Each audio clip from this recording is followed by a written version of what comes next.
বাংলা সাহিত্যের রোমাঞ্চকর কিছু গল্প দিয়ে সাজানো বং এভরিথিংয়ের আজকের প্রতিবেদন মনোজ বসুর লেখা জামাই। কণ্ঠে অর্পিতা। অনেক দিনের পুরনো কথা। খুলনা অবধি নূতন রেল লাইন বসেছে। একটা স্টেশন ঝিকরগাছি। শ্রাবণ মাস, সারাদিন ঝুপঝুপে বৃষ্টি। সন্ধ্যা থেকে একটুখানি ধরেছে। রাত্রি 8:30টায় কলকাতা থেকে আগত ট্রেনটা ঝিকরগাছি এসে থামল। দুর্যোগে মোটে ভিড় নেই। জনা 3-4 জন গাড়িতে উঠল আর নামল একটিমাত্র যুবা পুরুষ, নাম বিনোদ। কাছাকাছি সাদিপুর গাঁয়ের মাখনলাল করের জামাই। তার ছোট মেয়ে চঞ্চলার সঙ্গে বিয়ে হয়েছে বছর 2 আগে। পুনায় থাকে বিনোদ, মিলিটারিতে চাকরি করে। সম্প্রতি বাসা পেয়েছে, বউকে নূতন বাসায় নিয়ে যাবে। 1 সপ্তাহ ছুটি নিয়ে শ্বশুরবাড়ি যাচ্ছে। এরপর ভাদ্র মাস পড়ে যাবে।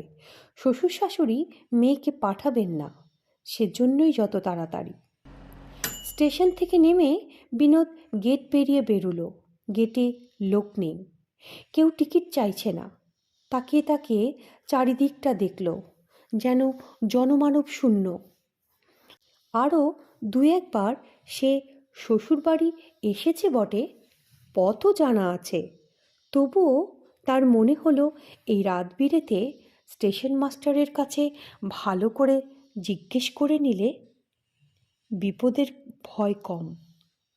তাই সে অফিস ঘরের কাছে গিয়ে দরজা ধাক্কাচ্ছে আর ডাকছে, মাস্টারমশাই, ও মাস্টারমশাই, মাস্টারমশাই।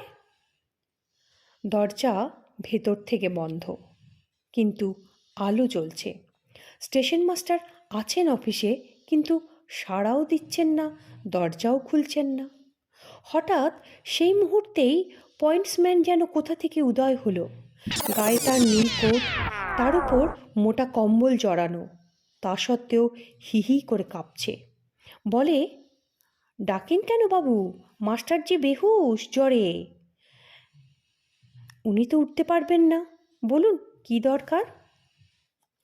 বিনোদ বলে, সাদিপুর থেকে আমার পালকি আসার কথা ছিল, দেখতে তো পাচ্ছি নে। পয়েন্টসম্যান খানিকটা বিরক্তিসূচক মুখ করে বলে, পালকি? আপনি পালকি চাচ্ছেন বাবু? তা পালকিটা বইবে কে? বিহারা কোথা জুটবে? জানেন না বুঝি, এখানে নূতন আমদানি ম্যালেরিয়া। ঘরে ঘরে সবার জ্বর। কাউকে 1 বাটি বার্লি রেঁধে দেওয়ার মানুষ অবধি নেই, আর আপনার মাথায় পালকি চাপার শখ জেগেছে। কথাগুলি বলতে বলতে হাঁসফাঁস করছিল লোকটা। হঠাৎ বিনোদের সামনেই সেইখানে মেঝের ওপর বসে পড়ল। বলে, আগে যে লোকটা ছিল এখানে, সে জ্বরে মারা গেছে। পরশুদিন আমায় এই স্টেশনে পাঠানো হয়েছে।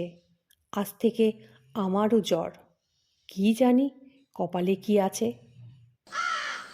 বিনোদ 2 মাসের মধ্যে শ্বশুরবাড়ির কোনো চিঠিপত্র পায়নি। মনটা তার বড়ই উতলা।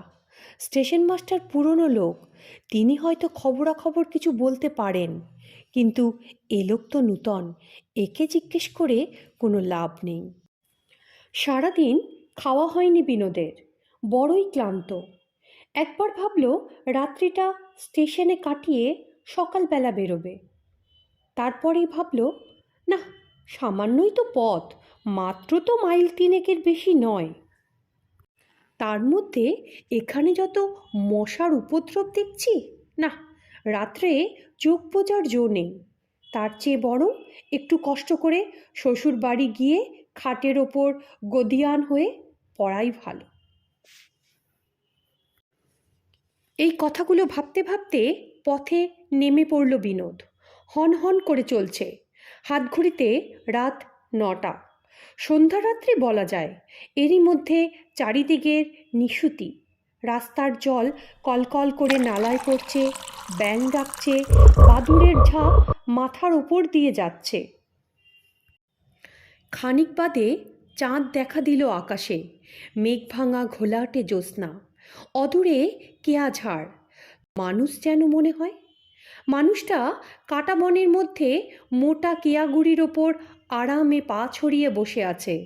স্টেশন থেকে বেরিয়ে এতক্ষণে বিনোদ একটা মানুষের সন্ধান পেয়েছে, তাই তার মনটা হঠাৎ ব্যাকুল হয়ে জিজ্ঞেস করল, ভাই, সাদিপুরের মাখনলাল করের বাড়ি যাব, ঠিক রাস্তায় যাচ্ছি তো? লোকটার কাছ থেকে কোনো উত্তর পেল না বিনোদ। ভাবল, লোকটা নিশ্চয়ই পাগল, নয়তো রাত্রিবেলা ঘরবাড়ি ছেড়ে কেউ এমন জায়গায় থাকে। বিনোদ মিলিটারি মানুষ, সে সেসব কিছু গ্রাহ্য করে না, ভয়ও পায় না। তাই সে গটগট করে সামনে হেঁটে চলে গেল।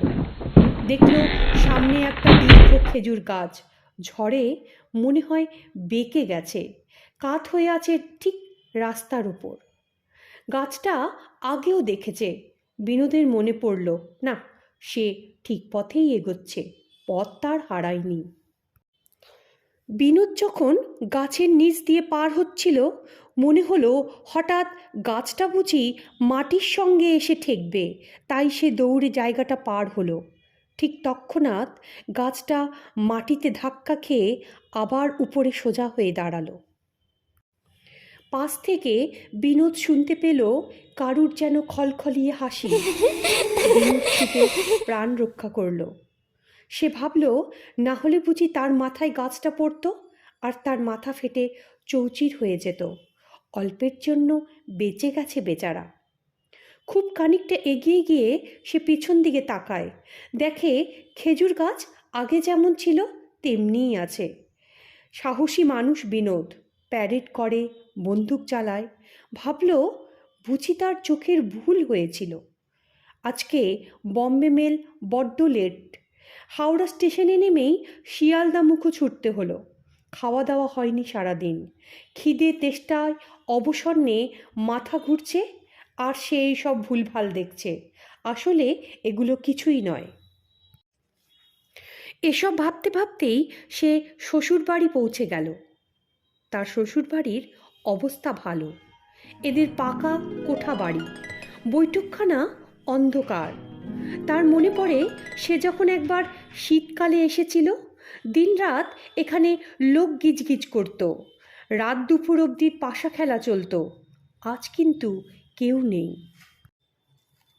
হঠাৎ তার মনে পড়ল পয়েন্টসম্যানের কথা। হ্যাঁ, সে তো বলেছিল চারিদিকে শুধু জ্বর হচ্ছে, হয়তো জ্বরের ভয়েই কেউ আর বাড়ির বাইরে যায় না। তা আড্ডা দেবে কেমন করে? বিনোদ সামনের দিকে তাকিয়ে দেখল ভিতর বাড়ির দরজাটা হা হা করে খোলা। সে কি করবে ভেবে না পেয়ে ঢুকে গেল ভিতর বাড়িতে। বারান্দা দিয়ে যাচ্ছে, কিন্তু কারুর সাড়া শব্দ পাচ্ছে না। কারু উপস্থিতি বোঝানোর জন্য সে কাঁদতে শুরু করলো, কিন্তু কী আশ্চর্য, কেউ কোথাও নেই। নানা কথা ভাবতে ভাবতে সে দেখল হঠাৎ তার সামনে ঘোমটা দেওয়া এক বউ এসে হাজির। তাকে দেখে সে হঠাৎ হকচকিয়ে থমকে দাঁড়ালো। বিনোদ খানিকটা ইতস্তত হয়ে তার নিজের পরিচয় দিল, বলল, আমি এ বাড়ির ছোট জামাই বিনোদ। মেয়েটি কথা শুনে খিলখিল করে হেসে উঠল। হাসতে হাসতে তার ঘোমটা গেল খুলে। বিনোদ চিনতে পারল, এই সেই মেয়ে যার সঙ্গে তার বিয়ে হয়েছে।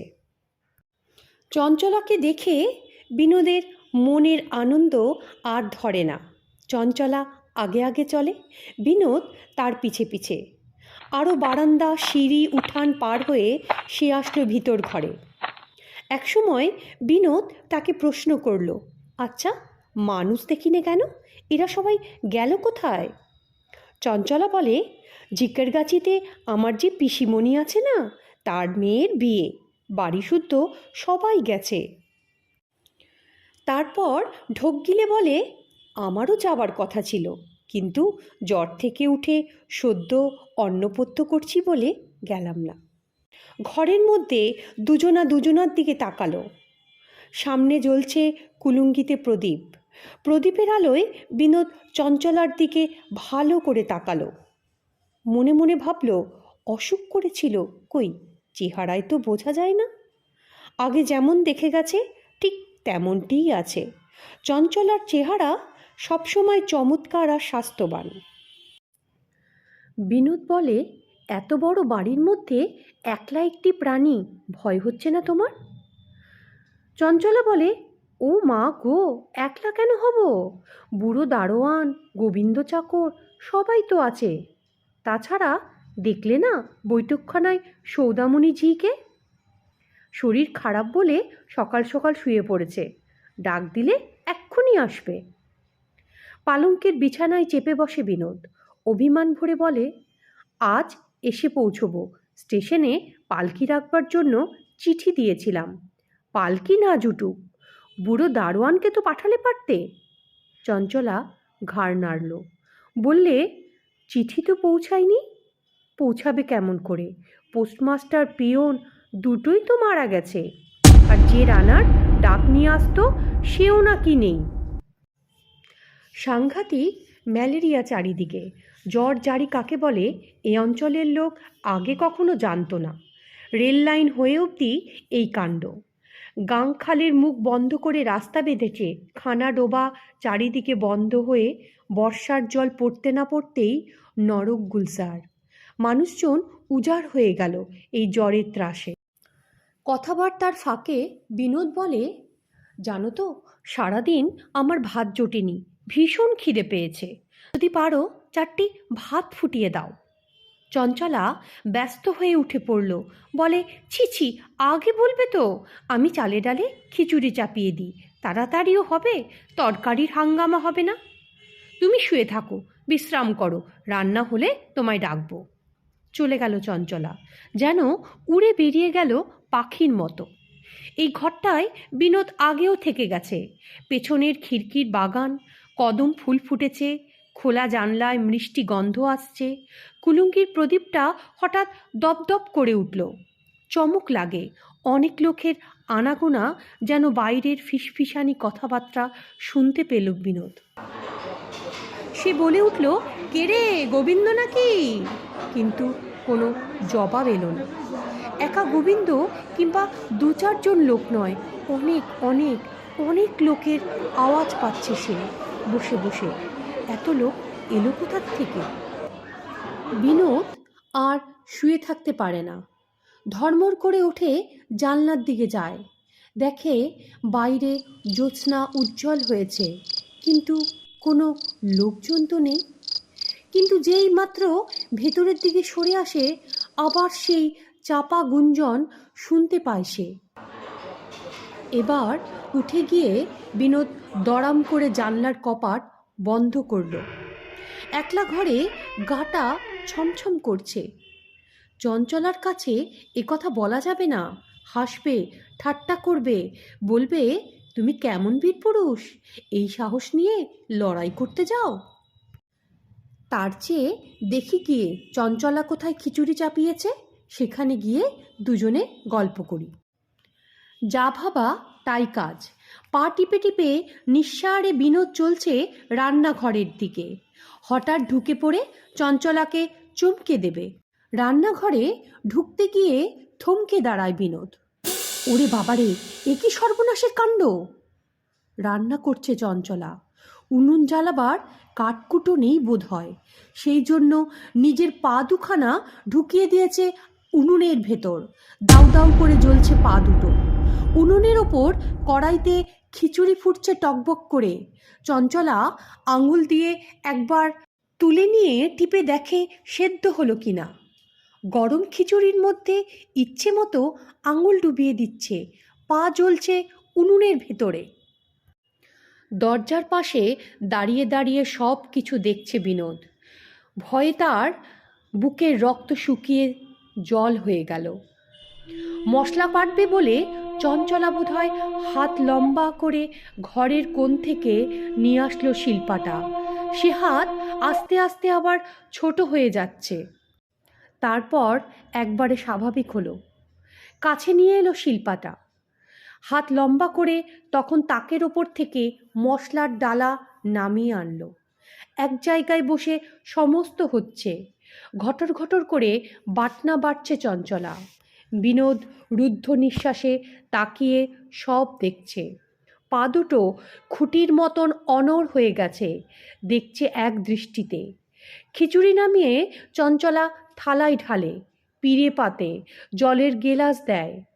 হঠাৎ বুঝি কিছু মনে পড়ায় জানলা দিয়ে হাতটা বাড়িয়ে দিল বাইরে।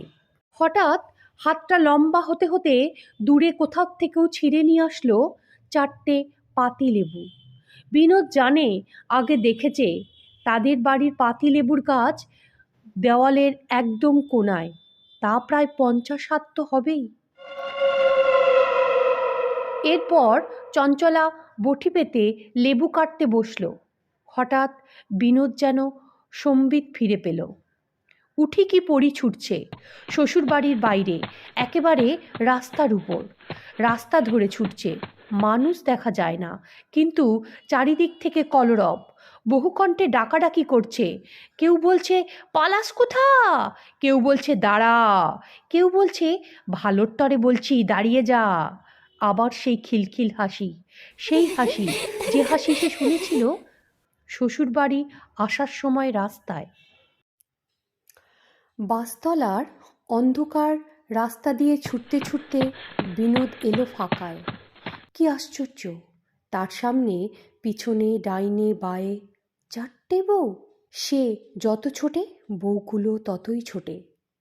ছায়াকে যেমন ছেড়ে পালানো যায় না, তেমনি এরাও। সামনের বউটা একসময় থমকে দাঁড়ায়। আরেকটু হলেই হুমড়ি খেয়ে পড়ছিল বিনোদ বউটির গায়ে। নিজেকে সামনে নিল, এটাই রক্ষে। তাকিয়ে দেখল অন্যদিকেও 3টে বউ দাঁড়িয়ে। সামনের বউটা ঘুরে দাঁড়ায় বিনোদের দিকে। এতক্ষণে মুখের ঘোমটা তুলল। দেখল এ তো তার স্ত্রী চঞ্চলা, রান্না করছিল বসে বসে। ডাইনে বাঁয়ে পেছনে মুখ ঘুরিয়ে দেখল সবকটা বউ ঘোমটা খুলেছে, সবাই চঞ্চলা। এক চঞ্চলা 4 জন হয়ে গেছে, পালাবার বুঝি আর কোনো পথ নেই। বিনোদের গায়ে ঘাম দেখা দিয়েছে। 4 জনের 8খানা হাত অক্টোপাসের মতো, এই বুঝি তার টুটি চিপে ধরবে। যা ভাবা তাই কাজ। সত্যি হাতগুলি লম্বা হচ্ছে একটু একটু করে, আর তার দিকে এগিয়ে আসছে। ফাঁকার মধ্যে বেঘোরে প্রাণটা গেল। বিনোদ এক মনে ভগবানকে ডেকে চলেছে। চেতনা হারিয়ে বিনোদ পড়ে যায় ওই পথের ওপর। কিন্তু না, হাতের মুঠিতে কেউ তার গলা চেপে ধরেনি। হাতের আঙুলের কোমল স্পর্শ তার দেহে, সর্বাঙ্গ যেন জুড়িয়ে গেল। চঞ্চলার চোখে জল। একসঙ্গে চারিদিকে তাকিয়ে দেখল বিনোদ, 4 জনের চোখেই জল। সে বলে, দেখো, একজন আমি 4 জন হয়ে চারদিক থেকে ঠেকিয়ে নিয়ে এলাম তোমায়, নয়তো রক্ষা ছিল না, প্রাণ নিয়ে ফিরে আসতে দিত না ওরা। বিনোদ বলে, ওরা কারা? চঞ্চলা বলে, আমি তো মরে গেছি, আমার ভাই বোন মা বাবা সবাই। মহামারীতে এ গায়ের একটিও প্রাণী বেঁচে নেই। বেঁচে থাকতে এখানকার মানুষ গায়ের মধ্যে চোর ডাকাত ঢুকতে দিত না। মরার পরে তেমনি এখন জ্যান্ত মানুষ ঢুকতে দেয় না। যদি কেউ ঢুকে পড়ে তার গলা টিপে মেরে ফেলে তারা। তোমায় সে পারেনি, তা কেবল আমার জন্য। তুমি বেঁচে থাকো, শতেক পরমায়ু হোক তোমার। এই কম বয়সে কেন তুমি মরতে যাবে? এই কথাগুলো বলে হাঁপাচ্ছিল চঞ্চলা। ছোটাছুটিতে সে ক্লান্ত হয়ে পড়েছে। খানিকটা দম নিয়ে বলে, গোড়ায় তোমার পিছু পিছু আসছিলাম, কিন্তু ভরসা হলো না।